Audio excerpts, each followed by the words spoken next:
Portugal's president has admitted a military warehouse close to the capital, Lisbon, has been raided. Officials haven't given any specific details, although leaks have emerged claiming to state the amount of weaponry and munitions that have gone missing. The president's called for an investigation, adding that it's not the first raid of its kind. We must thoroughly investigate all the facts. Similar incidents have been reported in other NATO countries over the past 2 years. Newspaper reports suggest that more than 150 grenades were taken out of a huge range of equipment stored in the warehouse. A large quantity of ammunition and units of plastic explosives were also taken. The country's defence minister has warned that the weapons are likely to find their way onto the black market. A NATO report stated back in 2011 that if such a thing was to happen, weapons and munitions would likely be used in terror plots.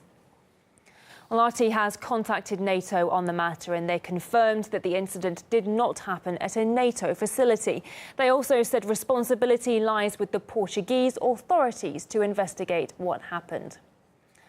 Well, let's discuss this further now with Chris Hunter, author and former British Army officer. Mr. Hunter, thank you for joining us on the programme. Now, the Portuguese Defence Minister fears that these stolen arms could fall into the wrong hands. How much should European countries be concerned about this? I think there's a huge amount of concern right now, to be honest with you. On Saturday, there was a shipment of handguns, around, I think, 79 handguns and associated ammunition intercepted in France that was bound for the United Kingdom. And, of course, we've seen this particular incident where, you know, if the reports are to be true, somebody cut into the fence of a weapons storage facility. They didn't go to the two storehouses that were closest to the fence. They went to two specific storehouses, which were further away than other ammunition and weapons storage facilities.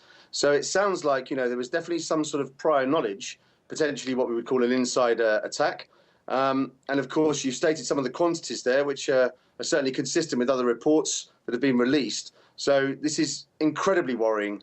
What we've tended to see is the use of improvised explosive devices and the use of conventional firearms, weapons, pistols, assault rifles, that sort of thing. What we're seeing here, of course, is the opportunity and the potential for terrorists and criminals to use conventional military ordnance, which is significantly more powerful and more dangerous. Perhaps even more concerning is that it appears this isn't the first time something like this has happened. The Portuguese president said that this has happened before in NATO countries. Do you think this shows that there may be a major security lack at NATO facilities? Well, I think if you look at the number of NATO facilities and you look at the relative infrequency with which incidents like this are reported, I wouldn't say there's a major threat.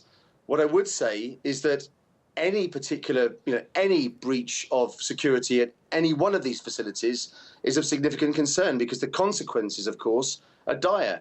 So it's not necessarily the fact that it's happened before or, that there's major security concerns. Certainly with this particular facility, one of the reports, and of course it's early days, one of the reports is that the CCTV hadn't been working for 2 years, which again, corroborates and suggests the fact that it may be someone with insider knowledge. But ultimately, any breach of a facility, whether it's a NATO facility or any other military organisation around the world, has significant consequences.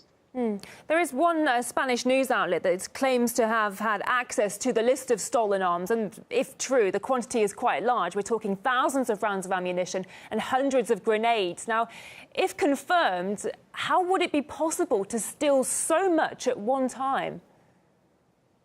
Well, I think, that same report that allegedly comes from Spain suggests that a hole was cut into the fence, that two storage facilities in particular were raided.